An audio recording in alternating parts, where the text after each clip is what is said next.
করতে হয় একটা সেকশনের ভোল্টেজ পরিমাপ করার ক্ষেত্রে। এখন আপনারা যেটা শিখবেন যে এইটা পুরোটা কি একটা এলইডি টিভির মাদারবোর্ড। এই মাদারবোর্ডে কি কি কম্পোনেন্ট আছে, ওটা কি কম্পোনেন্টের কি কাজ করতেছে, এগুলো সম্পর্কে আমরা বেসিকটা জানবো। তো আমরা সর্বপ্রথম দেখলাম যে আমাদের একটা 220 ভোল্টের পাওয়ার কেবল আছে। এই পাওয়ার কেবলটা একটা কানেক্টরের সাথে কানেক্ট আছে। এইটা হচ্ছে আমার ফিমেল কানেক্টর, এটা মেল কানেক্টর, ঠিক আছে। আচ্ছা, এখান থেকে 220 ভোল্ট কানেক্ট হইলো। হ্যাঁ, ভালো দেখাচ্ছে তো এমনিতেই। কত হইলো? 220 ভোল্ট কানেক্ট হইলো। আচ্ছা, এখন এই 220 ভোল্ট সর্বপ্রথম যাবে ফিউজ। এই যে দেখেন এখানে একটা ফিউজ আছে, এই যে এটা কালো যেটা বক্সটা দেখতেছেন, এটা ফিউজ, ঠিক আছে। ফিউজ কি করে? ওভার কারেন্ট থেকে প্রোটেকশন করে। তারপর আছে মোভ, মেটাল অক্সাইড ভেরিস্টর, এটা ওভার ভোল্টেজ থেকে প্রোটেকশন করে। তারপরে আছে একটা ক্যাপাসিটর, তারপরে আছে ইন্ডাক্টর। এই ক্যাপাসিটর আর ইন্ডাক্টর আর নিচে আছে দেখেন রেজিস্টর। এই তিনটা মিলে হয় আরএলসি ফিল্টার। আমরা একটা মিটারের নাম শুনছিলাম না, আরএলসি মিটার। ঠিক আছে, এই যে আরএলসি মিটার, এই আরএলসি কার্যকারিতা পরীক্ষা করার জন্য পরিমাপ করে আর কি আরএলসি মিটার দিয়ে। এটার নাম হচ্ছে এনটিসি। এটা আকস্মিক কারেন্টকে বাধা দেয়। যেমন এক্সাম্পল হিসেবে দেখেন, আমরা যখন সুইচ দিই একটা স্পার্কিং হয় না? ওই স্পার্কিংটা যখন হয় তখন একটু হাই কারেন্ট তৈরি হয়ে যায়। ওই হাই কারেন্ট যখন আমাদের লোডে চলে আসে তখন আমাদের লোডটা ক্ষতিগ্রস্ত হয়। যখন আমরা এই প্লাগটা যদি আমরা ঢুকাইতে যাই, যদি লুজ থাকে তখন কি স্পার্ক হয়। ওই যে স্পার্কের তৈরি কারণে যে কারেন্টটা চলে আসে, ওই কারেন্টটাকে এটা কি বাধা প্রদান করে, যেন আমার সার্কিটে সরাসরি না চলে যায়। আচ্ছা, তারপরে এখান থেকে লাইনটা চলে আসলো আমার রেকটিফায়ারে ঢুকলো 220 ভোল্ট। আমরা কি জানি রেকটিফায়ার কি করে? এসিকে ডিসি করে। আচ্ছা, তাইলে এই রেকটিফায়ার আমার 220 ভোল্ট এসি ঢুকলো, এই ভোল্টেজটা আবার ডিসি করে। ডিসি করার পর এখন আমরা জানি যে রেকটিফায়ার থেকে পালসেটিং ডিসি বের হয়। এই জন্য আমরা আবার ফিল্টার ক্যাপাসিটর ইউজ করি, যেটার নাম ইলেকট্রোলাইটিক পোলারাইজড ক্যাপাসিটর। আচ্ছা, এখন এই ইলেকট্রোলাইটিক পোলারাইজড ক্যাপাসিটর কি করলো? ফিল্টার করলো, দিয়ে শুদ্ধ একটা ডিসি তৈরি করলো। এই ডিসিটার এখান থেকে যে দুইটা লাইন বের হইলো, একটা লাইন সরাসরি আমাদের ট্রান্সফরমারে যায়, আর আরেকটা লাইন পিডাব্লিউএম সেকশন হয়ে তারপরে ট্রান্সফরমারে যায়। এই পিডাব্লিউএম সেকশনের কাজ কি? পিডাব্লিউএম সেকশনের কাজ হইতেছে আমাদের ডিসিটাকে এসিতে কনভার্ট করবে, কারণ আমার ট্রান্সফরমার এসিতে চলে। এখন আমি তো এখান থেকে বের করছিলাম কি ডিসি, আমার করতে হবে এসি। এই এসি আবার এখানে পিডাব্লিউএম সেকশনের মাধ্যমে তৈরি করে ট্রান্সফরমারকে দিই। এখন প্রশ্ন হইলো, কেন আমি এসিকে ডিসি করলাম, আবার কেন সেই ডিসিকে এসি করলাম? আমি এসিকে কেন ডাইরেক্ট দিলাম না?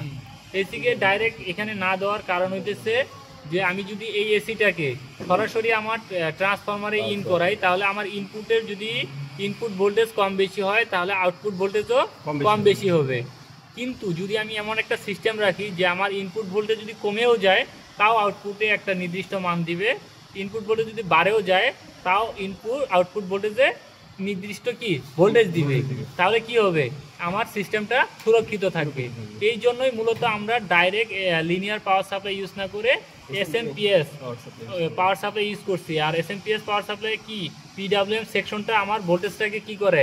স্থির করে, ঠিক আছে। এই ভোল্টেজ তখন আমাকে একটা স্থির মানের আউটপুট দেয়, যে কারণে মূলত আমরা এসিটাকে ডিসি করি, আবার সেই ডিসিটাকে এসি করে তারপর ট্রান্সফরমারে দিই। এখন এই যে ট্রান্সফরমারে দিলাম, এই ট্রান্সফরমারটা আমার কি ট্রান্সফরমার? এটা হচ্ছে আমার চপার ট্রান্সফরমার।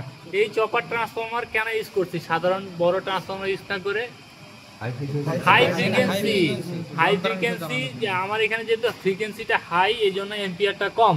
যেহেতু আমার এম্পিয়ার কম, তাহলে আমার লোডও কম এখানে। এই জন্য আমি এখানে এত বড় ট্রান্সফরমার ইউজ না করে ছোট ট্রান্সফরমার ইউজ করছি। এটা হচ্ছে এই কাজ। আচ্ছা, এখন এখান থেকে যে এই ট্রান্সফরমারটা ধরলাম ইউজ করলেন চপার ট্রান্সফরমার, এখন এই ট্রান্সফরমারটার কাজ কি? এই ট্রান্সফরমারটার কাজ হইতেছে হাই ভোল্টেজকে লো ভোল্টেজ করা। একটাই কাজ সবসময় ট্রান্সফরমারের কাজ কি? হাই ভোল্টেজকে লো ভোল্টেজ করা, অথবা লো ভোল্টেজকে হাই ভোল্টেজে পরিণত করা, অথবা একটা স্থির ভোল্টেজ দেওয়া।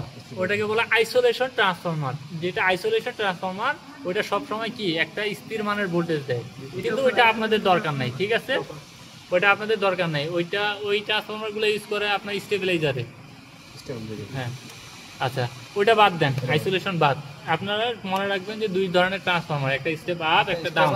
আমার এখানে তাহলে কি ট্রান্সফরমার ইউজ করছে? প্রপার ট্রান্সফরমার, কিন্তু এটা স্টেপ ডাউন, এটা হাই ভোল্টেজ নেয়, হাই লো ভোল্টেজ দেয়।